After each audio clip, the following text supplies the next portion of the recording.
ನಮಸ್ಕಾರ. ಅಖಂಡ ಜ್ಯೋತಿಷ್ಯ ವಿಶೇಷ ಕಾರ್ಯಕ್ರಮಕ್ಕೆ ಸ್ವಾಗತ. ನಾನು ಸಿಂಚನಾ. ಮೊದಲಿಗೆ ಗುರುಗಳನ್ನು ಬರಮಾಡಿಕೊಳ್ಳೋಣ. ಎಂದಿನಂತೆ ಈ ಕಾರ್ಯಕ್ರಮದಲ್ಲಿ ನಮ್ಮೊಂದಿಗಿದ್ದಾರೆ ವಿದ್ವಾನ್ ಶ್ರೀ ಶ್ರೀನಿಧಿ ಹೊಳ್ಳ ಗುರೂಜಿಯವರು. ಶ್ರೀಯುತರು ಪ್ರಖ್ಯಾತ ಜ್ಯೋತಿಷಿಗಳು ಹಾಗೂ ಮಾಂತ್ರಿಕರು. ಬನ್ನಿ ಗುರುಗಳನ್ನು ಕಾರ್ಯಕ್ರಮಕ್ಕೆ ಸ್ವಾಗತಿಸೋಣ. ನಮಸ್ಕಾರ ಗುರೂಜಿ, ಕಾರ್ಯಕ್ರಮಕ್ಕೆ ಸ್ವಾಗತ. ಗುರೂಜಿ, ಇನ್ನು ಬಹಳಷ್ಟು ಜನರಿಗೆ ಸಮಸ್ಯೆ ಇರುತ್ತೆ. ಎಷ್ಟೇ ದುಡಿದ್ರೂ ಕೂಡ ಕೈಯಲ್ಲಿ ದುಡ್ಡು ನಿಲ್ತಾ ಇರಲ್ಲ. ಹೀಗಾಗಿ ಆರ್ಥಿಕ ಲಾಭಕ್ಕೂ ಹಾಗೂ ಜಾತಕಕ್ಕೂ ಸಂಬಂಧ ಇದೆಯಾ ಅಂತ?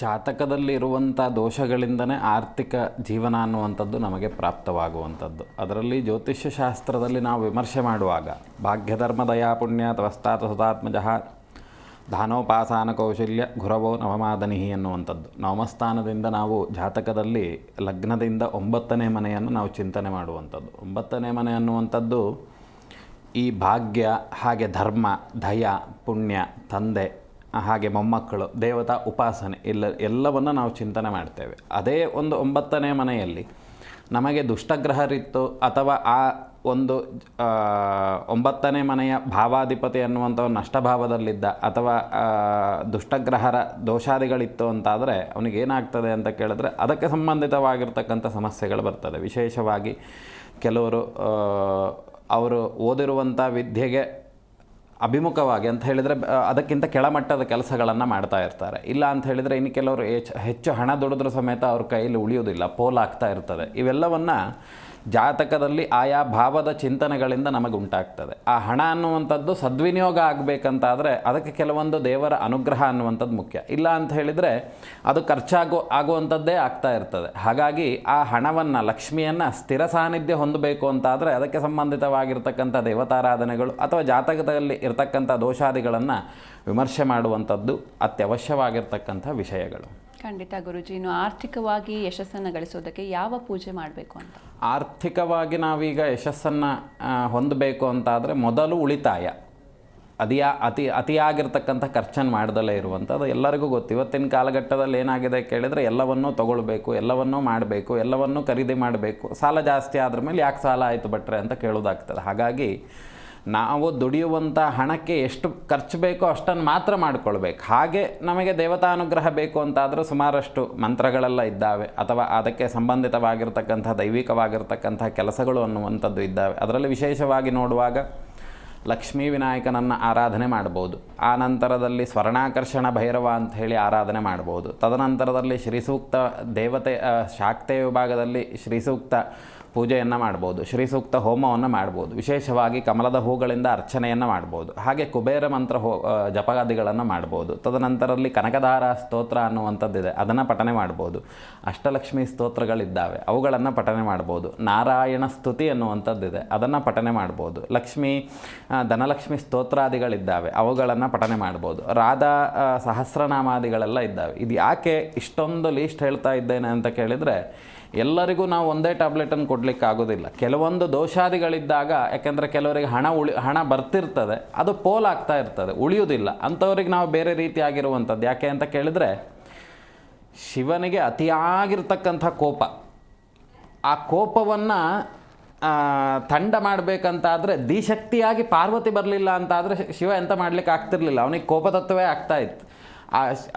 ಪಾರ್ವತಿ ಅನ್ನುವಂಥವಳು ಬಂದ ಮೇಲೆ ದಿಶಕ್ತಿಯಾಗಿ ಪಾರ್ವತಿ ಬಂದ್ರ ಮೇಲೆ ಶಿವನ ಈ ಕೋಪಗಳು ಅನ್ನುವಂಥದ್ದೇನಾಯಿತು, ಸ್ವಲ್ಪ ಕಮ್ಮಿ ಆಯಿತು. ಹಾಗೆ ಇಲ್ಲಿ ಲಕ್ಷ್ಮೀ ಮತ್ತು ನಾರಾಯಣ ಕೆಲವೊಂದು ವಿಶೇಷ ಸಂದರ್ಭಗಳಲ್ಲಿ ಅಥವಾ ಕೆಲವೊಂದು ಸಮಸ್ಯೆಗಳಿದ್ದಾಗ ನಾವು ಲಕ್ಷ್ಮೀನಾರಾಯಣರನ್ನು ಆರಾಧನೆ ಮಾಡಿ ಅಂತ ಹೇಳ್ತೇವೆ. ಯಾಕೆ ಅಂತ ಕೇಳಿದರೆ ನೋಡಿ, ಒಂದು ಖರ್ಚು ಸಾಮಾನ್ಯವಾಗಿ ಜ್ಯೋತಿಷ್ಯವನ್ನು ತೆಗೆದು ಆ ಕಡೆ ಇಟ್ಟಾಗ ಮದುವೆಗಿಂತ ಮುಂಚಿನ ಖರ್ಚಿಗೂ ಮದುವೆ ಆದಮೇಲೆ ಖರ್ಚಿಗೂ ಕಮ್ಮಿ ಆಗಿರ್ತದೆ. ಯಾಕೆ ಅಂತ ಕೇಳಿದರೆ ಖರ್ಚು ಹಿಡಿತದಲ್ಲಿ ಬರ್ತದೆ, ಜವಾಬ್ದಾರಿ ಅನ್ನುವಂಥದ್ದು ಬರ್ತದೆ ಅಂತೇಳಿ. ಹಾಗಾಗಿ ಈ ಲಕ್ಷ್ಮಿ ಅನ್ನುವಂಥದ್ದು ಚಂಚಲೆ ಆಗಿರುವಾಗ ಚಂಚಲ ಲಕ್ಷ್ಮಿ ಅನ್ನುವಂಥದ್ದು, ಯಾಕೆಂದರೆ ದುಡ್ದಿದ್ದೆಲ್ಲ ಹೋಗ್ತಿರ್ತದೆ ಅಂತ ಹೇಳಿದ್ರೆ ಅದಕ್ಕೆ ದಿಶಕ್ತಿಯಾಗಿ ನಾವು ದಂಪತಿ ಸಮೇತರಾಗಿ ಲಕ್ಷ್ಮೀನಾರಾಯಣರನ್ನು ಆರಾಧನೆ ಮಾಡಬೇಕು. ಆಗೇನಾಗ್ತದೆ, ಹಣ ಅನ್ನುವಂಥದ್ದು ಪೋಲಾಗೋದಿಲ್ಲ, ಸದ್ವಿನಿಯೋಗ ಆಗ್ತದೆ, ದುರ್ಬಳಕೆ ಆಗೋದಿಲ್ಲ. ಇದರಲ್ಲಿ ಎರಡು ರೀತಿ, ಒಂದು ದುರ್ಬಳಕೆ, ಇನ್ನೊಂದು ಸದ್ವಿನಿಯೋಗ ಅಂತೇಳಿ. ದುರ್ಬಳಕೆ ಅಂತ ಹೇಳಿದ್ರೆ ಸುಮ್ಮನೆ ಸುಮ್ಮನೆ ಖರ್ಚು, ತಗೊಂಡಂಥ ವಸ್ತುಗಳಿಂದನೂ ನಮ್ಮ ಜೀವನಕ್ಕೂ ಜೀವಕ್ಕೂ ದೇಹಕ್ಕೂ ಏನು ಉಪಯೋಗ ಇಲ್ಲದಲೇ ಇರುವಂಥದ್ದು. ಇನ್ನು ಕೆಲವೊಂದು ನಮಗೆ ಅಗತ್ಯ ಇರುವಂಥ ವಸ್ತುಗಳನ್ನು ಮಾತ್ರ ಖರೀದಿ ಮಾಡುವಂಥದ್ದು. ಹೀಗೆ ಮನುಷ್ಯನ ಜೀವನದಲ್ಲಿ ಸದ್ವಿನಿಯೋಗ ಆಗುವಂಥದ್ದು ಬೇರೆ, ದುರ್ಬಳಕೆ ಆಗುವಂಥದ್ದು ಬೇರೆ. ಹಾಗಾಗಿ ದುರ್ಬಳಕೆಗಳನ್ನು ಯಾವಾಗ ನಾವು ಕಮ್ಮಿ ಮಾಡ್ತೇವೆ, ಸದ್ವಿನಿಯೋಗ ಅನ್ನುವಂಥದ್ದು ಸರಿಯಾದ ರೀತಿಯಲ್ಲಿ ಆಗ್ತದೆ. ಇನ್ನೊಂದು ಆಪತ್ಕಾಲಿಕವಾಗಿರ್ತಕ್ಕಂಥ ನಿಧಿ. ಹಾಗೆ ಆಪತ್ಕಾಲಿಕವಾಗಿರ್ತಕ್ಕಂಥ ನಿಧಿ ಅಂದರೆ ನಮಗೆ ರೋಗ ರುಜಿನಗಳು ಇತ್ಯಾದಿಗಳು ಬಂದಾಗ ಅದನ್ನು ತೆಗೆದಿಡಬೇಕು ಅಂತ. ಈಗಿನ ಕಾಲದಲ್ಲಿ ಸಾಲ ಮಾಡೋದು ಆಪತ್ಕಾಲ ನಿಧಿ ಅಂತ ಹೇಳಿಬಿಡ್ತಾರೆ. ಹಾಗಾಗಿ ಈ ವಿಷಯವನ್ನು ನಾವು ಹಣವನ್ನು ಸಂಯೋಜನೆ ಮಾಡುವಂಥ ಸಂದರ್ಭದಲ್ಲಿ ವಿಶೇಷವಾಗಿ ಕಾಳಜಿ ವಹಿಸಿ ಸಾಲ ಮಾಡುವಾಗಾದರೂ ಅಷ್ಟೇ ಇದು ಮುಂದೆ ನನ್ನ ಕೈಲಿ ಆಗ್ತದ ಅನ್ನುವಂಥದ್ದು ನೋಡಿ ಮುಂದುವರಿಬೇಕು ಅನ್ನುವಂಥದ್ದು ಈ ಸಂದರ್ಭದಲ್ಲಿ ಗಮನಿಸಬೇಕಾಗಿರ್ತಕ್ಕಂಥ ವಿಷಯಗಳು. ಖಂಡಿತ ಗುರುಜಿ. ಇನ್ನು ನಮ್ಮ ರಾಶಿಗಳ ಪ್ರಕಾರ ಯಾವ್ಯಾವ ದೇವರನ್ನು ಪೂಜಿಸಬೇಕು ಅಂತ?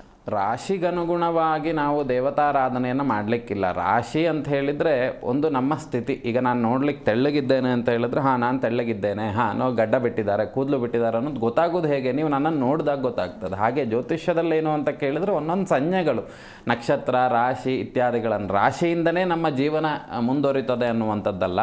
ಜ್ಯೋತಿಷ್ಯ ಭಾಗದಲ್ಲಿ ಅತಿ ಪ್ರಾಮುಖ್ಯತೆ ಕೊಡುವಂಥದ್ದು ಕುಂಡಲಿಗೆ. ಯಾಕೆ ಅಂತ ಕೇಳಿದ್ರೆ ಅವನು ಹುಟ್ಟಿನಿಂದ ಸಾಯುವ ತನಕ, ಹುಟ್ಟಿ 12 ವರ್ಷದ ತನಕ ಒಬ್ಬ ಮನುಷ್ಯನ ಜೀವಿತಾವಧಿಯನ್ನು ಡಿಸೈಡ್ ಮಾಡಲಿಕ್ಕಾಗಲ್ಲ.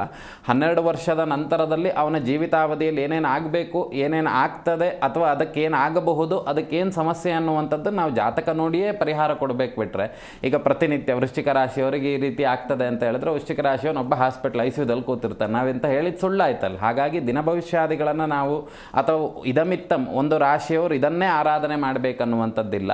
ಆ ರಾಶಿಯವರಿಗೆ ಈ ಶನಿಯ ದೃಷ್ಟಿ ಬದಲಾವಣೆ ಆಗುವಂಥದ್ದು, ಗುರುವಿನ ದೃಷ್ಟಿ ಬದಲಾವಣೆ ಆಗುವಂಥದ್ದು, ಈ ರೀತಿಯೆಲ್ಲ ಇದ್ದಾಗ ಅವರು ದುಷ್ಪರಿಣಾಮಗಳನ್ನು ಅನುಭವಿಸ್ತಾರೆ, ಹಾಗೆ ಶುಭ ಫಲಗಳನ್ನು ಅನುಭವಿಸ್ತಾರೆ. ಈಗ ಕೆಲವರಿಗೆಲ್ಲ ಶನಿ ಇದು ನಡೀತಾ ಇರ್ತದೆ, 7.5 ವರ್ಷ ಶನಿ, 5.5 ವರ್ಷ ಶನಿ, 2.5 ವರ್ಷ ಶನಿ ಕಾಟ ಕೊಡುವಂಥದ್ದೆಲ್ಲ ಇರ್ತದೆ. ಆ ಸಂದರ್ಭದಲ್ಲಿ ನಾವು ಒಂದು ರಾಶಿಯವರಿಗೆ ಅನುಕೂಲ ಆಗ್ತದೆ ಅಂತ ಹೇಳಿದಾಗ ಅವರಿಗೆ ಅಲ್ಲಿ ಪೆಟ್ಟು ಬಿತ್ತಂತಾದರೆ ಅದು ಸಮಸ್ಯೆಗಳಿಗೆ ಅಣಿ ಮಾಡಿಕೊಡುವಂಥ ವಿಷಯಗಳು. ಹಾಗಾಗಿ ಎಲ್ಲ ಸಾಧ್ಯತೆಗಳಲ್ಲೂ ದೇವತಾನುಗ್ರಹ ಅನ್ನುವಂಥದ್ದು ಮುಖ್ಯ. ಹಾಗಾಗಿ ಯಾವ ದೇವ್ರದ್ದು ಅನ್ನುವಂಥದ್ದು ನಾವು ಚಿಂತೆ ಮಾಡಿದಾಗ ಮತ್ತೆ ಅಲ್ಲಿಗೆ ಬರಬೇಕು, ಯಾವುದು ನಿಮ್ಮ ಕುಲದೇವರನ್ನೇ. ಯಾಕೆಂದರೆ ನಮಗೆ ತಂದೆ ತಾಯಿ ಹೇಗೆ ನಾವು ತಂದೆ ತಾಯಿಯನ್ನೇ ಆಶ್ರಯಿಸಿದ್ದೇವೋ ಹಾಗೆ ಒಬ್ಬ ಮನುಷ್ಯ ಅಥವಾ ಕುಟುಂಬಾಧಿಪತಿ ಅನ್ನುವಂಥವನು ಅವನ ಜೀವಿತಾವಧಿಯಲ್ಲಿ ಅವನ ಕುಲದೇವರನ್ನು ಆರಾಧನೆ ಮಾಡಿಯೇ ಫಲಗಳನ್ನು ಪಡ್ಕೊಳ್ಬೇಕು ಅನ್ನುವಂಥದ್ದು. ಅದನ್ನು ಬಿಟ್ಟಾಗ ಚ್ಯುತಿಗೊಳಿಸಿದಾಗ ಏನಾಗ್ತದೆ, ನಮಗೆ ಪೆಟ್ಟುಗಳು ಬೀಳ್ತದೆ. ಹಾಗಾಗಿ ರಾಶಿ ಅನ್ನುವಂಥದ್ದು ಪ್ರಾಮುಖ್ಯತೆ ಅನ್ನುವಂಥದ್ದಕ್ಕಿಂತ ಹೆಚ್ಚಾಗಿ ಸರ್ವಕಾಲಿಕವಾಗಿರ್ತಕ್ಕಂಥ ನಿಮ್ಮ ಕುಲದೇವರನ್ನು, ಗ್ರಾಮದೇವರನ್ನು ಆರಾಧನೆ ಮಾಡುವಂಥದ್ದು ಉತ್ತಮ ಅನ್ನುವಂಥದ್ದು ನನ್ನ ಅಭಿಪ್ರಾಯ. ಖಂಡಿತ ಗುರುಜಿ. ಒಬ್ರು ಕಾಲರ್ ಇದ್ದಾರೆ, ರಾಜೇಶ್ವರಿ ಅಂತ, ಮಾತಾಡ್ಸೋಣ. ನಮಸ್ತೆ ಮಾ. ನಮಸ್ತೆ ಮೇಡಮ್. ನಮಸ್ತೆ. ಎಲ್ಲಿಂದ ಕಾಲ್ ಮಾಡ್ತಿದ್ದೀರಾ? Shivamogga airport madam. ಓಕೆ, ಯಾರ ಬಗ್ಗೆ ಕೇಳಬೇಕಿತ್ತು? ಮಗಳ ಬಗ್ಗೆ ಏನೋ ಕೇಳಬೇಕಾಗಿತ್ತು. ಅವ್ರ ಡೇಟ್ ಆಫ್ ಬರ್ತ್ ಹೇಳಿ ಮಾ. ಡೇಟ್ ಆಫ್ ಬರ್ತ್ ಮೇಡಮ್ ಹೇಳಿ ಮಾ. ಮಗಳು ಡೇಟ್ ಶಿವಮೊಗ್ಗದಿಂದ ಮೇಡಮ್. ಓಕೆ, ಟಿವಿ ನೋಡ್ಕೊಂಡು ಮಾತಾಡಬೇಡಿ, ಅವ್ರ ಡೇಟ್ ಆಫ್ ಬರ್ತ್ ಹೇಳಿ ಮಾ. ಡೇಟ್ ಆಫ್ ಬರ್ತ್ ಮೇಡಮ್ ಮಾರ್ಚಿಗೆ 15 ತುಂಬಿ 16 ಬಿದ್ದಿದ್ದು ಮೇಡಮ್. 22 2000 ಎಲ್ಲಿ ನಂದಿ ಆಗ್ತದೆ ಗೊತ್ತಾಗ್ತಲ್ಲ ಮೇಡಮ್. ಓಕೆ ಗುರುಜಿ, ಸರಿ, ನೀವು ಮಗಳ ಹೆಸರು? ಟಿವಿ ನೋಡ್ತಾನೆ. ಮಗಳ ಹೆಸರು ಶಾಲಿನಿ. ಏನು ಕೇಳಬೇಕಿತ್ತು? ಬರಲಿಲ್ಲ ಇನ್ನು? ಮನೆಯಿಂದ ಹೊರಗೆ ಹೋಗ್ತಿದ್ದು. ಅದೇ ಅವಳು ಇನ್ನೂ ಬರಲಿಲ್ವಾ? ಈಗ ಇಲ್ಲ, ಮನೆಯಿಂದ ಓಡೋಗಿದ್ದವಳು. ಹಲೋ, ಹೇಳಿ ಮಾ. ಓಕೆ, ಸಂಪರ್ಕ ಕಡಿತ ಆಗಿದೆ ಅನಿಸುತ್ತೆ ಗುರುಜಿ. ಇನ್ನು ಈ ಆಷಾಢ ಮಾಸದಲ್ಲಿ ಮಹಾಲಕ್ಷ್ಮಿಯ ಪೂಜೆ ಹೇಗೆ ಮಾಡಬೇಕು ಅಂತ? ಆಷಾಢ ಮಾಸದಲ್ಲಿ ವಿಶೇಷವಾಗಿ ಮಹಾಲಕ್ಷ್ಮಿಯನ್ನು ಆರಾಧನೆ ಮಾಡುವಂಥದ್ದು ಪ್ರಾಶಸ್ತ್ಯ ಇರುವಂಥದ್ದು. ಈ ರಾಹುಕಾಲದಲ್ಲಿ ವಿಶೇಷವಾಗಿರ್ತಕ್ಕಂಥ ಪೂಜೆ. ಪ್ರತಿನಿತ್ಯ ರಾಹುಕಾಲ ಎಷ್ಟೊತ್ತಿಗೆ ಬರ್ತದೆ ಅನ್ನುವಂಥದ್ದು ಎಲ್ಲರಿಗೂ ತಿಳಿದಿರುವಂಥ ವಿಷಯ ಈಗಿನ ಕಾಲಘಟ್ಟದಲ್ಲಿ. ಆ ಒಂದು ರಾಹುಕಾಲದಲ್ಲಿ ಏನು ಮಾಡಬೇಕು ಅಂತ ಕೇಳಿದರೆ ವಿಶೇಷವಾಗಿ ಮಹಾಲಕ್ಷ್ಮಿಯನ್ನು ವಿಧವಾಗಿ ಅರ್ಚನೆ ಮಾಡುವಂಥದ್ದು, ಅವಳನ್ನು ಸ್ತುತಿಸುವಂಥದ್ದು, ರಾಹುಕಾಲದಲ್ಲಿ ಅವಳಿಗೆ ಸಂಬಂಧಪಟ್ಟಂಥ ಜಪತಪಾದಿಗಳನ್ನು ಮಾಡುವಂಥದ್ದು, ಅವಳಿಗೆ ಇಷ್ಟವಾಗಿರ್ತಕ್ಕಂಥ ಅಭಿಷೇಕಾದಿಗಳನ್ನು ಮಾಡುವಂಥದ್ದು, ಅಥವಾ ಸ್ತೋತ್ರ ನಮಸ್ಕಾರಗಳನ್ನು ಮಾಡುವಂಥದ್ದು, ಅಥವಾ ದೀಪಗಳನ್ನು ಹಚ್ಚಿಸಿ ಆರತಿಗಳನ್ನು ಮಾಡುವಂಥದ್ದು. ಇದು ವಿಶೇಷವಾಗಿ ಫಲವನ್ನು ಕೊಡುವಂಥದ್ದು. ಯಾಕೆ ಅಂತ ಕೇಳಿದರೆ ಮಹಾವಿಷ್ಣು ಅನ್ನುವಂಥವನು ಯೋಗನಿದ್ರೆಯಲ್ಲಿರುವಂಥ ಸಂದರ್ಭದಲ್ಲಿ ನಾವು ಮಹಾಲಕ್ಷ್ಮಿಯನ್ನು ಆರಾಧನೆ ಮಾಡುವಂಥದ್ದು, ಅದರಲ್ಲಿ ವಿಶೇಷವಾಗಿ ಈ ಆಷಾಢ ಮಾಸದಲ್ಲಿ ಶಾಕ್ತೇಯ ರೀತಿಯಾಗಿರ್ತಕ್ಕಂಥ ದೇವರನ್ನೇ ಆರಾಧನೆ ಮಾಡಬೇಕು. ಶಾಕ್ತೇಯ ಅಂತ ಹೇಳಿದರೆ ಸಾತ್ವಿಕ ರಾಜಸ ತಮೋ ಗುಣಗಳಲ್ಲಿ ಇರುವಂಥ ಎಲ್ಲ ಸ್ತ್ರೀ ದೇವತೆಯೂ ಬಂತು. ಸ್ತ್ರೀ ದೇವತೆಯನ್ನು ವಿಶೇಷವಾಗಿ ಆರಾಧನೆ ಮಾಡಿದಷ್ಟು ಅತಿ ಪುಣ್ಯಕರವಾಗಿರ್ತಕ್ಕಂಥ ಫಲಗಳನ್ನು ಕೊಡಲಿಕ್ಕಿದ್ದಾರೆ. ಈ ದಾರಿದ್ರ್ಯ ಅನ್ನುವಂಥದ್ದು, ಮನೆಯಲ್ಲಿ ಎಷ್ಟು ಹಣ ಬಂದರೂ ಹೋಗೋದಿಲ್ಲ ಅನ್ನುವಂಥದ್ದು, ಯಾಕೆ ಅದೆಲ್ಲ ಆಗ್ತದೆ ಅಂತ ಕೇಳಿದರೆ, ಹೇಗೆ ಒಬ್ಬ ಮನುಷ್ಯನ ಜೀವನದಲ್ಲಿ ನಾವೊಂದು ಚಿಲ್ಲರೆ ಕೊಟ್ವಿ ಅಂತ ಆದರೆ ಇಲ್ಲಿ ಇಟ್ಕೊಳ್ತಾನೆ ಅವನು, ಯಾರಿಗೆ ಆದರೂ ಕೊಟ್ಟರೆ ಅವನು ಜೋಬಲ್ಲಿ ಇಟ್ಕೊಳ್ತಾನೆ. ಆ ಜೋಬೆ ತೂತಾಗಿತ್ತು ಅಂತ ಆದರೆ ಕೊಟ್ಟಂಥ ಚಿಲ್ಲರೆ ಎಲ್ಲ ಹೋಗ್ತದೆ, ಎಲ್ಲ ಹೋಗಿಬಿಡ್ತದೆ. ಹಾಗೆ ಮನುಷ್ಯನ ಜೀವನದಲ್ಲಿ ಈ ಜಾತಕ ಅನ್ನುವಂಥದ್ದು ಎಷ್ಟು ಪ್ರಾಮುಖ್ಯತೆ ಕೊಡ್ತದೆ ಅಂತ ಹೇಳಿದರೆ, ಕೆಲವೊಂದು ದೋಷಾದಿಗಳಿದ್ದರೆ ಬರುವಂಥದ್ದೇನಾಗ್ತದೆ, ಇನ್ನೊಂದು ಕಡೆ ಎಲ್ಲೋ ಪೋಲಾಗ್ತಿರ್ತದೆ, ನಮಗೆ ಗೊತ್ತೇ ಆಗೋದಿಲ್ಲ. ಹಾಗಾಗಿ ಹೆಚ್ಚು ಪ್ರಾಶಸ್ತ್ಯ ಕೊಡಬೇಕಾಗಿರುವಂಥದ್ದು ಜಾತಕಕ್ಕೆ ಅಂತ ಹೇಳಿ, ಹಾಗಾಗಿ ಅದಕ್ಕೆ ನಾವು ಎಷ್ಟು ಪ್ರಾಶಸ್ತ್ಯ ಕೊಟ್ಟಷ್ಟು ಅನುಕೂಲ. ಇನ್ನು ವಿಶೇಷವಾಗಿ ಬರುವಂಥದ್ದು ಅದೇ ಈ ಆಷಾಢ ಮಾಸಗಳಲ್ಲಿ ರಾಹುಕಾಲದ ವಿಶೇಷ ಪೂಜೆ. ರಾಹುಕಾಲ ಇರುವಂಥ ಸಂದರ್ಭದಲ್ಲಿ ಮಹಾಲಕ್ಷ್ಮಿಯನ್ನು ವಿಶೇಷವಾಗಿ ಆರಾಧನೆ ಮಾಡಿ ಈ ಕನಕದಾರ ಸ್ತೋತ್ರಗಳನ್ನು ಓದುವಂಥದ್ದು. ಹಾಗೆ ನಂತರದಲ್ಲಿ ಈ ರಾಧಾ ಸಹಸ್ರನಾಮ, ರಾಧೆಗೆ ಸಂಬಂಧಿತವಾಗಿರ್ತಕ್ಕಂಥ ಸಹಸ್ರನಾಮಾದಿಗಳನ್ನು ಮಾಡುವಂಥದ್ದು. ಹಾಗೆ ಅಷ್ಟಲಕ್ಷ್ಮಿ ಸ್ತೋತ್ರ ಅನ್ನುವಂಥದ್ದು ಬರ್ತದೆ. ಇವುಗಳನ್ನೆಲ್ಲ ಹೇಳೋದ್ರಿಂದ ಏನಾಗ್ತದೆ ಕೇಳಿದರೆ, ಈ ದುರ್ಬಳಕೆ ಅಂತ ಹೇಳಿದರೆ ನಮಗೆ ಬೇಡದ ಖರ್ಚು ಅನ್ನುವಂಥದ್ದು ಸ್ವಲ್ಪ ಕಮ್ಮಿ ಆಗ್ತದೆ ಅನ್ನುವಂಥದ್ದು ನಮ್ಮ ಅಭಿಪ್ರಾಯ. ಖಂಡಿತ ಗುರುಜಿ. ಇನ್ನು ಈ ಆಷಾಢ ಮಾಸದಲ್ಲಿ ಶುಭ ಕಾರ್ಯಗಳನ್ನು ಯಾಕೆ ಮಾಡಬಾರ್ದು ಅಂತ? ಶುಭ ಕಾರ್ಯದಲ್ಲಿ ಮಾಡಬಾರ್ದು ಅಂತ ಹೇಳಿದರೆ, ಆಷಾಢ ಮಾಸದಲ್ಲಿ ವಿಷ್ಣು ಯೋಗ ನಿದ್ರೆಯಲ್ಲಿ ಒಂದು ಇರ್ತಾನೆ ಅನ್ನೋದು ಬಿಟ್ಟರೆ ಈ ಕಾಲದಲ್ಲಿ ನಮಗೆ ಶುಭ ಮುಹೂರ್ತಾದಿಗಳನ್ನು ಮಾಡಲಿಕ್ಕೆ ಅನುಕೂಲತೆ ಇರುವುದಿಲ್ಲ. ಯಾಕೆ ಅಂತ ಕೇಳಿದರೆ ದೇವತಾನುಗ್ರಹ ಅನ್ನುವಂಥದ್ದು ಎಲ್ಲದೂ ಬೇಕಾಗ್ತದೆ. ಈ ಕಾಲದಲ್ಲಿ ಈ ನೂತನವಾಗಿ ಪ್ರಾರಂಭ ಮಾಡುವಂಥದ್ದು, ಹಾಗೆ ಈ ಹೊಸದಾಗಿ ಕಟ್ಟುವಂಥದ್ದು, ಹೊಸದಾಗಿ ಕಟ್ಟಿದಂಥ ಮನೆಗೆ ಗೃಹಪ್ರವೇಶಾದಿಗಳನ್ನು ಮಾಡಲಿಕ್ಕೆ ಯಾವುದೇ ದೇವತಾನುಗ್ರಹ ಅನ್ನುವಂಥದ್ದು ಈ ಕಾಲದಲ್ಲಿ ಇರೋದಿಲ್ಲ. ಯಾಕೆ ಅಂತ ಕೇಳಿದರೆ ಎಲ್ಲವೂ ಲಗ್ನಗಳು ನಮಗೆ ಅಷ್ಟು ಸರಿಯಾಗಿ ಮುಹೂರ್ತಗಳು ಇರೋದಿಲ್ಲ. ಹಾಗಾಗಿ ಮತ್ತು ಆ ಸೂರ್ಯೋದಯ, ಆ ಗ್ರಹಗಳ ರಾಶಿ ಅನ್ನುವಂಥದ್ದು ಬದಲಾವಣೆ ಆದಾಗ ಮತ್ತೆ ಪುನಃ ಪ್ರಾರಂಭ ಮಾಡ್ಬೋದು. ಆಷಾಢ ಮಾಸದಲ್ಲಿ ನೈಸರ್ಗಿಕವಾಗಿಯೂ ಕೆಲವೊಂದು ವಿಕೋಪಗಳಾಗ್ತದೆ, ಆ ಸಂದರ್ಭದಲ್ಲಿ ಮಾಡಲಿಕ್ಕೆ ಬರುವುದಿಲ್ಲ. ಹಾಗೆ ಅದರಲ್ಲಿ ಮುಹೂರ್ತಗಳನ್ನು ಹೇಳಲಿಲ್ಲ, ದುರ್ಮುಹೂರ್ತಗಳು ಅಂತ ಹೇಳ್ತೇವೆ. ದುರ್ಮುಹೂರ್ತ ಅಂತ ಹೇಳಿದರೆ ಆಷಾಢ ದುರ್ಮುಹೂರ್ತ ಅಂತಲ್ಲ, ಆಷಾಢ ಮಾಸದಲ್ಲಿ ಶುಭ ಕೆಲಸಗಳನ್ನು ಮಾಡ್ಬೋದು, ಮಾಡಬಾರ್ದು. ಪ್ರಾಯಶ್ಚಿತಗಳನ್ನು ಏನೂ ಮಾಡ್ಬೋದು. ಈಗ ನಮಗೆ ಈ ಸಂದರ್ಭದಲ್ಲಿ ಯಾವುದೋ ಒಂದು ಕಂಟಕ ಪ್ರಾಯ ಬಂತು, ಅದನ್ನು ಮಾಡ್ಬೋದು. ನಂತರದಲ್ಲಿ ಈ ಕೆಲವೊಂದು ದೋಷ ಪರಿಹಾರ ಮಾಡಿಕೊಳ್ಳೋದಕ್ಕೋಸ್ಕರವಾಗಿ ಕೆಲವೊಂದು ದೇವತಾ ಕೆಲಸಗಳಿದೆ, ಅದನ್ನು ಮಾಡ್ಬೋದು. ನೂತನವಾಗಿ ಹೊಸದಾಗಿ ಪ್ರಾರಂಭ ಮಾಡುವಂಥದ್ದು ಮಾಡಲಿಕ್ಕಿಲ್ಲ. ಯಾಕೆಂದರೆ ಪೂರ್ಣವಾಗಿರ್ತಕ್ಕಂಥ ದೇವತಾ ಅನುಗ್ರಹ ಅನ್ನುವಂಥದ್ದು ಈ ಕಾಲದಲ್ಲಿ ಇರುವುದಿಲ್ಲ. ಆದ್ದರಿಂದ ಈ ಸಂದರ್ಭಗಳಲ್ಲಿ ಈ ದೇವತಾನುಗ್ರಹವನ್ನು ಅಥವಾ ಹೊಸದಾಗಿ ಮಾಡುವಂಥದ್ದು ಏನನ್ನೂ ಮಾಡಬಾರ್ದು. ಮದುವೆ ಮುಂಜಿಗಳನ್ನು ಮಾಡಬಾರ್ದು. ಯಾಕೆ ಅಂತ ಕೇಳಿದರೆ ಯೋಗ ನಿದ್ರೆಯಲ್ಲಿರುವಂಥ ಸಂದರ್ಭ, ಹಾಗಾಗಿ ಅನುಗ್ರಹ ಇರುವುದಿಲ್ಲ ಅನ್ನುವಂಥ ಕಾರಣದಿಂದ ಈ ಕೆಲಸಗಳನ್ನು ಮಾಡಬಾರ್ದು ಅನ್ನುವಂಥದ್ದು ನಮ್ಮ ಅಭಿಪ್ರಾಯ. ಖಂಡಿತ ಗುರುಜಿ. ಇನ್ನು ಆಷಾಢದಲ್ಲಿ ಅಮ್ಮನವರಿಗೆ ಯಾಕಷ್ಟು ಪ್ರಾಮುಖ್ಯತೆಯನ್ನು ನೀಡಲಾಗುತ್ತೆ ಅಂತ? ಆಷಾಢದಲ್ಲಿ ಅಮ್ಮನವರಿಗೆ ಪ್ರಾಮುಖ್ಯತೆ ಅಂತ ಕೇಳಿದರೆ, ಈಗ ನವರಾತ್ರಿಯಲ್ಲಿ ಅಮ್ಮನವರು ಯಾಕೆ ಅಂತ ಕೇಳಿದರೆ ಪಟ್ಟದಲ್ಲಿ ಕೂತಿರ್ತಾರೆ ಅಂತ ಹೇಳಿ. ಪಟ್ಟದಲ್ಲಿ ಅಂತ ಹೇಳಿದರೆ ನವರಾತ್ರಿ 9 ದಿನಗಳು ಅವಳನ್ನು ಪಟ್ಟದಲ್ಲಿ ಕೂರಿಸಿ ವಿಶೇಷವಾಗಿರ್ತಕ್ಕಂಥ ಅಭಿಷೇಕ, ಅಲಂಕಾರ, ಸೇವಾದಿಗಳನ್ನೆಲ್ಲ ಒಂದೊಂದು ರೂಪದಲ್ಲಿ ಅವಳನ್ನು ಆರಾಧನೆ ಮಾಡ್ತಾರೆ. ಹಾಗೆ ಈ ಒಂದು ಕಾಲದಲ್ಲಿ ಕೆಲವೊಂದು ದೇವರು ಅನುಗ್ರಹಕಾರಕರಾಗಿರ್ತಾರೆ ಮೀನ್ಸ್ ಅವರು ತೃಪ್ತರಾಗಿರ್ತಾರೆ. ಈಗ ದೇವರನ್ನು ನಾವು ಯಾವಾಗ ಕೇಳಬೇಕಂತ ಕೇಳಿದರೆ, ಒಂದು ಪೂಜೆಯ ಪೂರ್ವದಲ್ಲಿ, ಪೂಜೆಯ ಮಧ್ಯಭಾಗದಲ್ಲಿ, ಪೂಜೆಯ ನಂತರದಲ್ಲಿ, ಆ ಸಂದರ್ಭದಲ್ಲಿ ಪ್ರಸನ್ನ ಕಾಲ ಅಂತ ಹೇಳಿದ್ದೆ. ಆ ಪ್ರಸನ್ನ ಕಾಲ ಅಂತ ಹೇಳಿದರೆ ಆ ದೇವರು ಕೇಳಿದಂಥದ್ದನ್ನು ಆಗ ಅನುಗ್ರಹ ಮಾಡುವಂತಹ ಕಾಲ ಅಂತೇಳಿ. ಹಾಗೆ ಈ ಆಷಾಢ ಮಾಸದಲ್ಲಿ ವಿಶೇಷವಾಗಿ ಶಾಕ್ತೇಯವಾಗಿರ್ತಕ್ಕಂತಹ ದೇವತೆಗಳು ಆ ಭಕ್ತರನ್ನು ಉದ್ಧಾರ ಮಾಡಲಿಕ್ಕೋಸ್ಕರವಾಗಿ ಅನುಗ್ರಹಕಾರಕರಾಗಿರ್ತಾರೆ ಅನ್ನುವಂಥ ದೃಷ್ಟಿ. ಹಾಗಾಗಿ ಆ ಸಂದರ್ಭಗಳಲ್ಲಿ ವಿಶೇಷವಾಗಿ ಸ್ತ್ರೀ ಸಂಬಂಧಿತವಾಗಿರ್ತಕ್ಕಂಥ ದೇವತೆಗಳನ್ನೇ ಆರಾಧನೆ ಮಾಡಬೇಕು. ಆಗ ಪೂರ್ಣವಾಗಿರ್ತಕ್ಕಂಥ ಫಲ ಅನ್ನುವಂಥದ್ದು ನಮಗೆ ಪ್ರಾಪ್ತವಾಗ್ತದೆ ಅನ್ನುವಂಥದ್ದು ಹಲವಾರು ಇತಿಹಾಸಗಳಲ್ಲಿ ನಾವು ನೋಡಿದ್ದೆ. ಹಾಗಾಗಿ ಅದನ್ನೇ ಆರಾಧನೆ ಮಾಡುವಂಥದ್ದು ಉತ್ತಮ. ನಾವೇನೋ ಹೊಸದಾಗಿ ಶುರು ಮಾಡ್ತೇವೆ, ಇಷ್ಟು ವರ್ಷ ಯಾರು ಆಷಾಢ ಮಾಸದಲ್ಲಿ ಗೃಹ ಪ್ರವೇಶಾದಿಗಳನ್ನು ಮಾಡಲಿಲ್ಲ, ಇಷ್ಟು ವರ್ಷ ಯಾರು ಆಷಾಢದಲ್ಲಿ ಮದುವೆ ಆಗಲಿಲ್ಲ ಅಂತ ಹೇಳಿದ್ರೆ ನಾ ಹೊಸದಾಗಿ ಶುರು ಮಾಡ್ತೀನಿ ಅಂತೇಳಿ ಮಾಡ್ಲಿಕ್ಕೆ ಬರಲ್ಲ. ಯಾಕೆಂದರೆ ಅದು ಯಾವತ್ತಿದ್ರೂ ಸಮಯಕ್ಕೆ ನಮಗೆ ಆಗೋದಿಲ್ಲ ಅಂತ ಹೇಳಿದ್ರ ಮೇಲೆ ಅದು ಆಗೋದೇ ಇಲ್ಲ ಅಂತೇಳಿ. ಹಾಗಾಗಿ ಅನಾದಿ ಕಾಲದಿಂದ ಬಂದಂಥ ಕಟ್ಟುಪಾಡುಗಳನ್ನು ನಾವು ಬದಲಾವಣೆ ಮಾಡಲಿಕ್ಕೆ ಇಲ್ಲ. ಹಾಗಾಗಿ ಮಾಡಿದರೆ ಏನಾಗ್ತದೆ, ದುಷ್ಪರಿಣಾಮಗಳನ್ನು ನಾವು ಅನುಭವಿಸ್ತೇವೆ. ಉದಾಹರಣೆಗೆ ಈಗ ಮದುವೆ ಮಾಡುವಂಥ ಸಂದರ್ಭ, ಹಿಂದಿನ ಕಾಲದಲ್ಲೆಲ್ಲ ಶಾಸ್ತ್ರೀಯವಾಗಿ ಮದುವೆಗಳನ್ನು ಮಾಡ್ತಾ ಇದ್ರು. ಈಗ 1 ವಾರ 2 ವಾರ ಮದುವೆಗಳು ನಡೀತಾ ಇತ್ತು. ಈಗಿನ ಕಾಲದಲ್ಲಿ ಏನಾಗಿದೆ, ಮದುವೆ ಮುಹೂರ್ತ ಇದೆ 12 ಗಂಟೆಗೆ ಅಂತ ಕೇಳಿದರೆ ಒಂದು 9:15 ಆಲ್ರೆಡಿ ಆ ಹೆಣ್ಣಿನ ತಲೆ ಕೂದಲನ್ನು ಕಟ್ ಮಾಡಿರ್ತಾರೆ. ಅಲ್ಲಿ ಅದೆಲ್ಲ ಆಗಲೇಬೇಕು, ಯಾಕಂದ್ರೆ ಅವ್ರು ಅಷ್ಟೆಲ್ಲ ಫೋಟೋಗೆ ಇನ್ವೆಸ್ಟ್ ಮಾಡಿರ್ತಾರೆ ಅಂದರೆ ನಮಗೆ ಬ್ಯೂಟಿ ಪಾರ್ಲರ್ ಅಷ್ಟು ಚೆಂದ ಕಾಣಬೇಕು. ಆದರೆ ಅಲ್ಲೇನಾಯಿತು, ಕೇಶಮುಂಡನ ಆಗುವಂಥದ್ದಾಯಿತು. ಮದುವೆಗಿಂತ ಮುಂಚಿತವಾಗಿ ತುಂಬ ಅನಾಚಾರಗಳನ್ನು ಮಾಡಿರ್ತಾರೆ ಅಂತ ಹೇಳಿದ್ರೆ, ಎಲ್ಲೆಲ್ಲೋ ಫೋಟೋಶೂಟು, ಅದನ್ನು ಎದುರುಗಡೆ ತಂದು ತೋರಿಸುವಂಥದ್ದು, ಇದೆಲ್ಲ ಏನಾಗ್ತದೆ ಅಂತ ಕೇಳಿದ್ರೆ, ನಾವು ತೋರ್ಪಡಿಕೆಗೋಸ್ಕರವಾಗಿ ಮದುವೆ ಆಗುವಂಥದ್ದಲ್ಲ, ಶಾಸ್ತ್ರೀಯ ರೀತಿಯಲ್ಲಿ ಆಗೋದಾದಾಗ ಅಲ್ಲಲ್ಲೇ ಫಲಗಳು ನಮಗೆ ಚೇಂಜ್ ಆಗ್ತಾ ಹೋಗ್ತದೆ. ಆಮೇಲೆ ಅವ್ರ ಜೀವಿತಾವಧಿಯಲ್ಲೂ ಅದನ್ನೇ ಅನುಭವಿಸ್ತಾ ಬರ್ತಾರೆ ಅಂತ ಹೇಳಿ.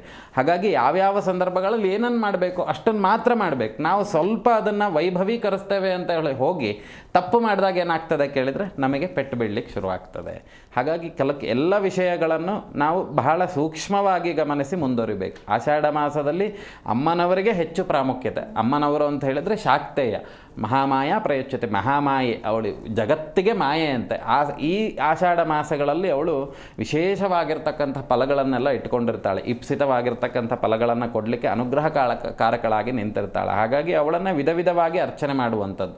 ಮಹಾಮಾಯೆ ವಿಷ್ಣುವೇ ಇಡೀ ಜಗತ್ತಿಗೆ ಮಾಯೆ ಅಂತ ಹೇಳಿದ್ರೆ ಅವಳು ಒಂದೊಂದು ರೂಪವನ್ನು ಧಾರಣೆ ಮಾಡ್ತಾಳೆ. ನಾನು ಆಗಲೇ ಹೇಳಿದಂತೆ ಲಕ್ಷ್ಮೀ ವಿನಾಯಕ ಎಲ್ಲದೂ ಸ್ತ್ರೀ ದೇವತೆಯೇ, ಅವಳು ಒಂದೊಂದು ರೂಪವನ್ನು ಧಾರಣೆ ಮಾಡ್ತಾಳೆ. ಅವರೆಲ್ಲರೂ ಸಮೇತ ಈ ಆಷಾಢ ಮಾಸದಲ್ಲಿ ಅನುಗ್ರಹಕಾರಕರಾಗಿರ್ತಾರೆ. ಅವ್ರಿಗೆ ವಿಶೇಷವಾಗಿರ್ತಕ್ಕಂಥ ನಿಮ್ಮ ಯಥಾನುಶಕ್ತಿ ಪೂಜೆ ಪುನಸ್ಕಾರಾದಿಗಳನ್ನು ಮಾಡಿ ಅವರನ್ನು ಅನುಗ್ರಹ ಪಡೆದುಕೊಳ್ಳೋದು ಒಳ್ಳೆಯದು ಅನ್ನುವಂಥದ್ದು ನಮ್ಮ ಅಭಿಪ್ರಾಯ. ಸರಿ ಗುರುಜಿ, ಒಬ್ರು ಕಾಲರ್ ಇದ್ದಾರೆ, ದೇವರಾಜ್ ಅಂತ, ಮಾತಾಡ್ಸೋಣ. ನಮಸ್ತೆ ಸರ್. ನಮಸ್ಕಾರ ಸ್ವಾಮಿ. ನಮಸ್ತೆ, ಯಾರ ಬಗ್ಗೆ ಕೇಳಬೇಕಿತ್ತು? ನನ್ನ ಬಗ್ಗೆನೇ ಕೇಳ್ಬೇಕು. ನಿಮ್ಮ ಡೇಟ್ ಆಫ್ ಬರ್ತ್ ಹೇಳಿ ಸರ್.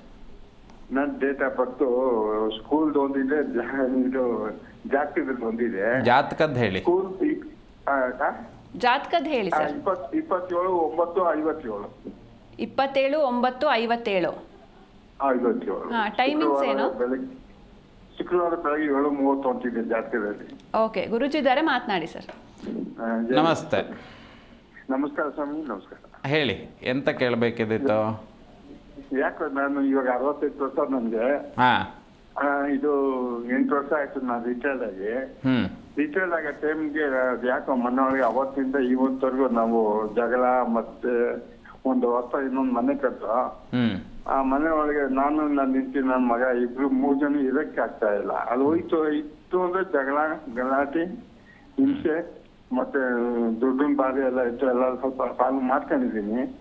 ಅದು ಜೊತೆಲಿ ಇರಕ್ಕಾಗ್ತಾ ಇಲ್ಲ ಸ್ವಾಮಿ. ಇಲ್ಲಿ ನೋಡಿ, ಒಂದು ಜಾತಕವನ್ನು ವಿಮರ್ಶೆ ಮಾಡುವಂಥ ಸಂದರ್ಭದಲ್ಲಿ ಇಲ್ಲಿ ಕೆಲವೊಂದೆಲ್ಲ ದೋಷಾದಿಗಳು ಅನ್ನುವಂಥದ್ದಿದೆ. ಅತಿ ಪ್ರಾಮುಖ್ಯತೆ ಬರುವಂಥದ್ದು ನೋಡುವಾಗ ಇಲ್ಲಿ ಈ ಶುಕ್ರದಶೆ ನಡೀತಿರುವಂಥ ಶುಕ್ರದಶೆ, ಶನಿ ಭುಕ್ತಿ, ಇದು ಯಾವಾಗ 2023ರಲ್ಲಿ ಮನೆ ನಿರ್ಮಾಣ ಮಾಡಲಿಕ್ಕೆಲ್ಲ ಪ್ರಯತ್ನ ಮಾಡಿದ್ರ ಒಮ್ಮೆ? ಇಲ್ಲ, 18ರಲ್ಲಿ ಆಗಿತ್ತು ಸ್ವಾಮಿ. 2018. 23ರಲ್ಲಿ ಕೆಲವೊಂದೆಲ್ಲ ಈ ಸಮಸ್ಯೆಗಳನ್ನುವಂಥದ್ದು ಶುರುವಾಯಿತು. ಏನೋ ಸ್ಥಾನಪಲ್ಲಟ ಆದಂಥದ್ದು ಅಥವಾ ಈ ಮೂಲ ಸಾನ್ನಿಧ್ಯ ಅನ್ನುವಂಥದ್ದು ವಿಚಾರಗಳೆಲ್ಲ ಕೆಲವೊಂದೆಲ್ಲ ಇದೆ. ಮತ್ತು ಮನೆಯ ವಸ್ತುಸ್ಥಿತಿ ಅನ್ನುವಂಥದ್ದು ನಾವು ಈ ಜಾತಕದಲ್ಲಿ ಅಥವಾ ನೀವು ಫೋನ್ ಮಾಡಿದಂಥ ಸಮಯಕ್ಕೆ ನೋಡುವಾಗ ಮನೆಯ ವಸ್ತುಸ್ಥಿತಿಗಳೆಲ್ಲ ಅಷ್ಟು ಸರಿಯಾಗಿಲ್ದಲೇ ಇರುವಂಥ ಲಕ್ಷಣ. ಮತ್ತು ಇನ್ನೊಂದೇನು ಅಂತ ಕೇಳಿದರೆ ಈ ಕೃತಿ ವ್ಯತ್ಯಾಸೋ ಇತಿ ಕೃತ್ರಿಮ, ಈ ಕೃತ್ರಿಮಾದಿ ದೋಷಗಳು ಅಂತ ಹೇಳಿದರೆ ನೀವು ಮಾಡಿರುವಂಥ ಕೆಲವೊಂದು ಪಾಪಕರ್ಮಗಳು ಅದು ಆಗಬಾರ್ದಿತ್ತು, ಕೆಲವೊಂದು ನಿಮ್ಮಿಂದನೇ ಆದಂಥ ತಪ್ಪಿಂದ ಈ ಬಾಧೆಗಳನ್ನು ಅನುಭವಿಸ್ತಿರುವಂಥ ಲಕ್ಷಣಗಳು ಇಲ್ಲಿ ಗೋಚರಕ್ಕೆ ಬರ್ತಾ ಉಂಟು. ಸದ್ಯಕ್ಕೆ ಐಕ್ಯಮತ್ಯ ಸೂಕ್ತ ಜಪಾದಿಗಳನ್ನು ನಿಮ್ಮ ಕುಲಪುರೋಹಿತರ ಹತ್ರ ಮಾಡಿಸುವಂಥದ್ದು ಉತ್ತಮ. ಆಮೇಲೆ ಒಮ್ಮೆ ನೇರವಾಗಿ ಭೇಟಿ ಮಾಡಿ ಅದಕ್ಕೆ ಸಂಬಂಧಿತವಾಗಿರ್ತಕ್ಕಂಥ ವಿಷಯಗಳನ್ನು ವಿಮರ್ಶೆ ಮಾಡ್ತೇನೆ. ಕೆಲವೊಂದೆಲ್ಲ ಆಗಿರುವಂಥದ್ದಿದೆ ಕುಟುಂಬದಲ್ಲಿ ಅಂತ ಹೇಳಿದರೆ, ಮನಸ್ತಾಪಗಳಾಗಿ ಮಾತಾಡ್ದಲೇ ಇರುವಂಥದ್ದು, ಅಣ್ಣ ತಮ್ಮಂದಿಗಳ ಮಧ್ಯೆ ವೈಮನಸ್ಯ ಇರುವಂಥದ್ದೆಲ್ಲ ಕೆಲವೆಲ್ಲ ಇದ್ದಿರಬಹುದು. ಹಾಗಾಗಿ ಅದನ್ನು ವಿಮರ್ಶೆ ಮಾಡುವ ಸದ್ಯದ ಪರಿಸ್ಥಿತಿಗೆ ಐಕ್ಯಮತ್ಯ ಸೂಕ್ತವನ್ನು ಜಪವನ್ನು ಮಾಡಿಸಿ ನಿಮ್ಮ ಕುಲಪುರೋಹಿತರ ಹತ್ರ ಅಥವಾ ಅಲ್ಲಿರುವಂಥ ಯಾವುದಾದ್ರೂ ಬ್ರಾಹ್ಮಣ ವರ್ಗದವರ ಹತ್ರ ಈ ಜಪವನ್ನು ಮಾಡಿಸಿ ತದನಂತರದಲ್ಲಿ ಒಮ್ಮೆ ನೇರವಾಗಿ ಭೇಟಿ ಮಾಡಿ ಅದಕ್ಕೆ ಸಂಬಂಧಿತವಾಗಿರ್ತಕ್ಕಂಥ ವಿಷಯಗಳನ್ನೆಲ್ಲ ದೀರ್ಘವಾಗಿ ವಿಮರ್ಶೆ ಮಾಡುವ. ಇದೇನೋ ಒಂದು ಸಣ್ಣದಲ್ಲಿ ಒಂದು 2 ನಿಮಿಷದಲ್ಲಿ ಹೇಳಲಿಕ್ಕೆ ಸಾಧ್ಯತೆ ಇಲ್ಲ. ಹಾಗಾಗಿ ಸದ್ಯಕ್ಕೆ ಈ ನಾ ಹೇಳಿದಂಥ ಜಪಾದಿಗಳನ್ನು ಮಾಡಿಸಿ ಆ ಪ್ರಸಾದವನ್ನು ಮನೆಯಲ್ಲಿಡಿ, ಆಮೇಲೆ ತದನಂತರದಲ್ಲಿ ನೇರವಾಗಿ ಭೇಟಿ ಮಾಡಿ ವಿಷಯವನ್ನು ಹೇಳ್ತೇನೆ. ಧನ್ಯವಾದ ದೇವರಾಜ್ ಅವರ ಕರೆ ಮಾಡಿದ್ದಕ್ಕೆ. ಇನ್ನೊಬ್ರು ಕಾಲರ್ ಇದ್ದಾರೆ ಗುರುಜಿ, ಕರೇಗೌಡರು ಅಂತ, ಮಾತಾಡ್ಸೋಣ. ನಮಸ್ತೆ ಸರ್. ನಮಸ್ತೆ ಮೇಡಮ್. ನಮಸ್ತೆ, ಯಾರ ಬಗ್ಗೆ ಕೇಳಬೇಕಿತ್ತು? ನಮ್ಮ ಬಗ್ಗೆನೇ ಕೇಳಬೇಕಿತ್ತು. ಓಕೆ, ನಿಮ್ಮ ಡೇಟ್ ಆಫ್ ಬರ್ತ್ ಹೇಳಿ ಸರ್. 27/6/1991 ಮೇಡಮ್. 27/6/1991. ಟೈಮಿಂಗ್ಸ್ ಹೇಳಿ. ಬೆಳಗ್ಗೆ 6:10. ಓಕೆ, ಗುರೂಜಿ ಇದ್ದಾರೆ, ಮಾತನಾಡಿ ಸರ್. ನಮಸ್ತೆ. ನಮಸ್ತೆ ಗುರುಜಿ. ನಿಮ್ಮ ಹೆಸರು? ಕರೇಗೌಡ ಅಂತ ಗುರುಜಿ. ಸರಿ, ಹೇಳಿ. ಏನು ವಿಷಯ ಮದುವೆ ಬಗ್ಗೆ ಕೇಳಬೇಕಿತ್ತು? ಮದುವೆ ಬಗ್ಗೆ ಗುರುಜಿ. ಹಾಂ, ನೋಡಿ, ಮದುವೆ ವಿಚಾರಗಳ ಬಗ್ಗೆ ಪ್ರಯತ್ನ ಮಾಡ್ಲಿಕ್ಕೆ ಶುರು ಮಾಡಿದ್ದೀರಾ? ಹ್ಞೂ ಗುರುಜಿ. ಅದಕ್ಕೆ ಸಂಬಂಧಿತವಾಗಿ ಏನಾದರೂ ದೇವತಾ ಕೆಲಸಗಳನ್ನೇನಾದರೂ ಮಾಡಿದ್ದೀರಾ? ಹಾ ಗುರುಜಿ, ಒಂದ್ ಮಾಡ್ತೀವಿ ಗುರುಜಿ. ಏನು ಮಾಡಿದ್ರಿ? ಇದು ನಾಗದೋಷದ್ದು ಒಂದ್ ಮಾಡಕ್ ಹೇಳಿದ್ರು. ಎಲ್ಲಿ ಸಾಗರದ ಹತ್ರ ಇದು ಒಡಂಬೈಲು ಅಂತಂದು ಹೇಳಿ, ಬಳೆ ಪದ್ಮಾವತಿ, ಹಾಂ, ಅಲ್ಲಿ ಪೂಜೆ ಮಾಡ್ತಿದ್ದೆವು. ಇಲ್ಲಿ ನೋಡಿ, ಇಲ್ಲಿ ಮೂಲ ಸಾನ್ನಿಧ್ಯಕ್ಕೆ ಹೋಗಿ ನಾಗನ ದೋಷ ಇರುವಂಥದ್ದಿದೆ, ಇಲ್ಲ ಅಂತ ನಾ ಹೇಳ್ತಾ ಇಲ್ಲ. ಯಾಕಂದರೆ ಸಪ್ತಮದಲ್ಲೇ ಇರುವಂಥದ್ದು ಈ ರಾಹೋರಬಾಧಕ ಷಷ್ಠರಂಧ್ರಕದ ಕಾರ್ಯೋ ಬಲಿಪ್ರೀತ ಅಂತ ಹೇಳಿದರೆ ಇಲ್ಲಿ ಆ 7ನೇ ಮನೆಯಲ್ಲಿರುವಂಥದ್ದು. ಮತ್ತು ಅಷ್ಟಮಸ್ಥಿತವಾಗಿರ್ತಕ್ಕಂಥ ಶನಿ ಇಲ್ಲಿ ಕುಟುಂಬದಲ್ಲಿ ಕೆಲವೊಂದು ಈ ರಾಹು ಅಂತ ಹೇಳಿದರೆ ಮೊದಲು ಸರ್ಪ ಸಂಬಂಧಿತವಾಗಿರುವಂಥದ್ದು ಅಂತ ಹೇಳಲಿಕ್ಕಿಂತ ಮುಂಚಿತವಾಗಿ ಇದು ಪೂರ್ವ ಪುಣ್ಯಸ್ಥ ಅಂದರೆ ಪೂರ್ವಜನ್ಮಕ್ಕೆ ಸಂಬಂಧಿತವಾಗಿರ್ತಕ್ಕಂಥ ಕೆಲವೊಂದು ವಿಷಯಗಳು.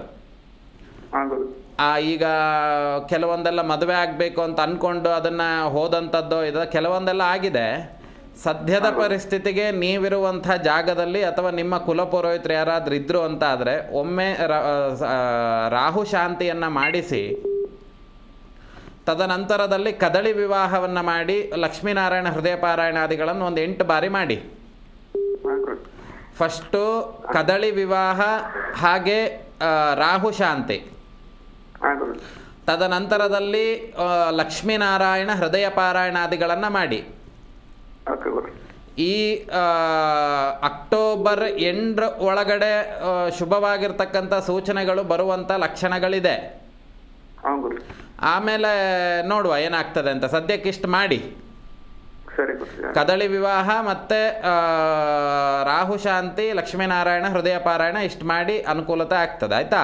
ಎಸ್, ಧನ್ಯವಾದ ಸರ್ ಕರೆ ಮಾಡಿದ್ದಕ್ಕೆ. ಎಸ್ ಗುರುಜಿ, ಇನ್ನೊಬ್ರು ಕಾಲರ್ ಇದ್ದಾರೆ, ಶಿವಕುಮಾರ್ ಅಂತ, ಮಾತಾಡ್ಸೋಣ. ನಮಸ್ತೆ ಸರ್.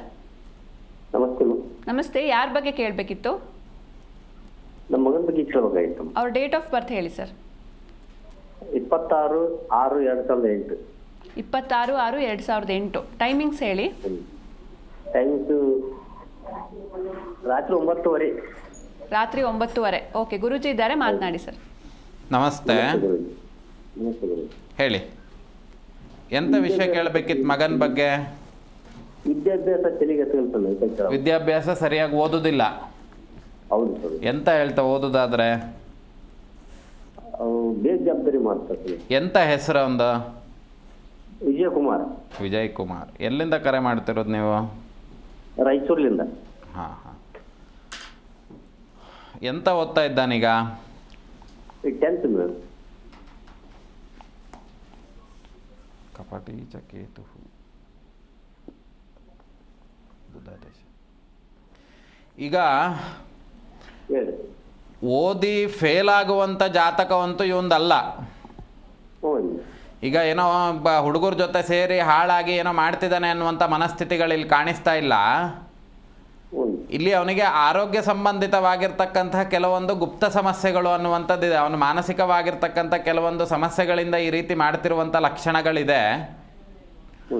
ಸ್ವಲ್ಪ ಹೆದರಿರುವುದೋ ಅಥವಾ ಯಾರಿಂದನೋ ಸ್ವಲ್ಪ ಮಾನಸಿಕ ಸ್ಥಿತಿಗತಿಗಳು ಕುಂದಿರುವಂಥದ್ದು ಈ ರೀತಿ ಆಗಿರ್ತಕ್ಕಂಥ ಗೋಚರಗಳೆಲ್ಲ ಉಂಟು. ಸದ್ಯಕ್ಕೆ ಗಣಪತಿ ದೇವಸ್ಥಾನಕ್ಕೆ ಸ್ವಲ್ಪ ಅವನನ್ನು ಕಳಿಸಿ ಅಲ್ಲಿ ಸ್ವಲ್ಪ ಪ್ರದಕ್ಷಿಣೆಗಳನ್ನು ಹಾಕಿಸುವಂಥದ್ದು, ಅಥವಾ ಇವನ ಕೈಯಲ್ಲೇ ಗರಿಕೆಗಳನ್ನು ಕಿತ್ತು ಅದನ್ನು ತೊಳೆದು ಗಣಪತಿಗೆ ಅರ್ಪಣೆ ಮಾಡುವಂಥದ್ದು, ಈ ಥರದ್ದೆಲ್ಲ ಮಾಡೋದ್ರಿಂದ ಅವನಿಗೆ ಸ್ವಲ್ಪ ಅನುಕೂಲತೆ ಉಂಟು. ಸ್ವಲ್ಪ ಮೇಧಾ ಸೂಕ್ತ ಅನ್ನುವಂಥದ್ದು ಬರ್ತದೆ. ಆ ಸೂಕ್ತಾದಿಗಳ ಜಪವನ್ನು ಯಥಾನುಶಕ್ತಿ ಮಾಡಿಸಿ ಅಲ್ಲಿರುವಂಥ ಬ್ರಾಹ್ಮಣರ ಹತ್ರ ಮೇಧಾ ಸೂಕ್ತ ಅಂತ ಬರ್ತದೆ, ಅದನ್ನ ಯಥಾನುಶಕ್ತಿ ಜಪ ಮಾಡಿಸಿ. ಇವನಿಗೆ ಏನಾಗ್ತಿದೆ ಕೇಳಿದ್ರೆ, ಇಲ್ಲಿ ವಿದ್ಯೆಗೆ ಅಥವಾ ಅವನು ಓದುದಿಲ್ಲ, ಓದ್ಲಿಕ್ಕೆ ಬರುವುದಿಲ್ಲ ಅನ್ನುವಂಥ ಮನಸ್ಥಿತಿ ಎಲ್ಲ ಇಲ್ಲ.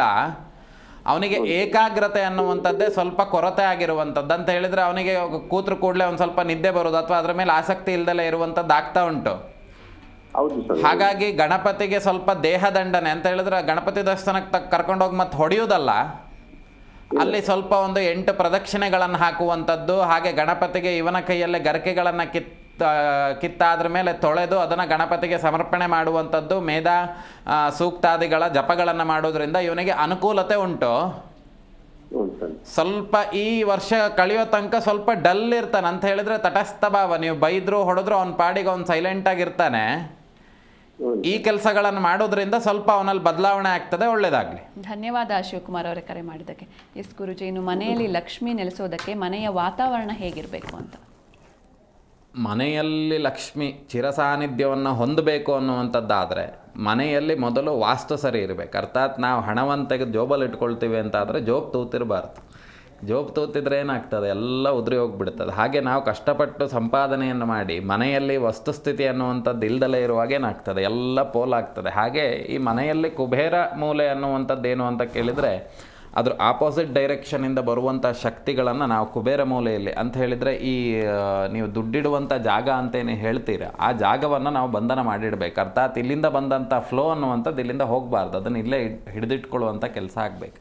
ಅದನ್ನು ಹೇಗೆ ಮಾಡೋದು ಅಂತ ಕೇಳಿದ್ರೆ ಆ ಒಂದು ಕುಬೇರ ಮೂಲೆಯಲ್ಲಿ ಯಾವುದೇ ರೀತಿಯಾಗಿರ್ತಕ್ಕಂಥ ಕಿಟಕಿಗಳಿಲ್ದಲೇ ಇರುವಂಥದ್ದು, ಹಾಗೆ ನಂತರದಲ್ಲಿ ಅಲ್ಲಿಗೆ ತಗ್ಗಾಗಿರುವಂಥ ವಿಷಯಗಳು, ಹಾಗೆ ಮನೆಯಲ್ಲಿ ಆ ಪೂರ್ವಾಭಿಮುಖವಾಗಿ ನಾವು ಹಣವನ್ನು ಪ್ರತಿನಿತ್ಯ ಬೆಳಗ್ಗೆ ಎದ್ದು ಈಗ ಸಂಬಳ ಬಂತಂತ ಹೇಳಿದ್ರು ಕೂಡಲೇ ನೀವೆಂತ ಮಾಡ್ತೀರಾ, ಅಕೌಂಟಿಗೆ ಬಂದಿದೆ ಅಂತ ನೋಡ್ತೀರಿ. ಆದರೆ ಹಿಂದಿನ ಕಾಲದಲ್ಲಿ ಏನು ಮಾಡ್ತಿದ್ರು, ಕೊಟ್ಟಂಥ ಸಂಬಳವನ್ನು ತೊಗೊಂಡೋಗಿ ದೇವರ ಮನೆಯಲ್ಲಿಟ್ಟು ಆಮೇಲೆ ದೇವರಿಂದ ಬಂದಂಥ ಪ್ರಸಾದ ಅಂತ ಹೇಳಿ ಅದನ್ನು ಕುಬೇರ ಮೂಲೆಯಲ್ಲಿ ತೊಗೊಂಡೋಗಿ ಅವರ ಬಾಕ್ಸಲ್ಲಿ ಇಡ್ತಾಯಿದ್ರು. ಆದರೆ ನಾವು ಮಾಡುವಂಥದ್ದು ಅದು ಈಗೆಲ್ಲೋ ತೊಗೊಂಡೋಗಿ ಇಡ್ತೇವೆ, ಆದರೆ ಅದಲ್ಲಿ ಇರ್ತದಾ ಇಲ್ವಾ? ಅರ್ಥಾತ್ ನಮಗೆ ಅರ್ಥ ಆಗುವಂಥ ರೀತಿಯಲ್ಲಿ ಹೇಳಬೇಕಂತ ಕೇಳಿದ್ರೆ ಎಲ್ಲೋ ಅಗ್ನಿ ಉರಿಯುತ್ತಿರುವಂಥ ಜಾಗದಲ್ಲಿ ನಾವು ರಕ್ಷಣೆಗೆ ಅಂತ ಹೇಳಿ ತೊಗೊಂಡೋಗಿ ಏನನ್ನೂ ಹಾಕ್ಲಿಕ್ಕಾಗಲ್ಲ, ಅಲ್ಲಿ ಸುಟ್ಟೋಗ್ಬಿಡ್ತದೆ ಅಂತೇಳಿ ಅರ್ಥ. ಹಾಗೆ ಮನೆಯಲ್ಲಿ ವಸ್ತುಸ್ಥಿತಿ ಅನ್ನುವಂಥದ್ದು ಸರಿಯಾದ ರೀತಿಯಲ್ಲಿ ಇತ್ತು ಅಂತಾದರೆ ಆ ಹಣ ಅನ್ನುವಂಥದ್ದು ತೊಗೊಂಡೋಗಿ ಜಾಗದಲ್ಲಿ ಇರ್ತದೆ. ಇಲ್ಲ ಅಂದರೆ ಕಳ್ಳರ ಮನೆಗೆ ತಗೊಂಡೋಗಿ ಒಂದಿಷ್ಟು ದುಡ್ಡು ಇಟ್ಟರೆ ಯಾವ ಗ್ಯಾರಂಟಿ ಮೇಲೆ ಇಡ್ಲಿಕ್ಕೆ ಆಗ್ತದೆ? ಹಾಗೆ ನಮ್ಮ ಮನೆಯೂ ಕಳ್ಳರ ಮನೆ ಆಗಬಾರ್ದು ಅಂತ ಹೇಳಿದರೆ ಆ ಮನೆಯ ವಸ್ತುಸ್ಥಿತಿಗಳು ಸರಿಯಾಗಿರ್ಬೇಕು. ಹಣ ಇಟ್ಕೊಳ್ಳೋ ಪರ್ಸೆ ತೂತಿದ್ರೆ ಏನೂ ಮಾಡಲಿಕ್ಕಾಗಲ್ಲ ದುಡ್ದು. ಹಾಗೆ ನಿಮ್ಮ ಅಕೌಂಟನ್ನೇ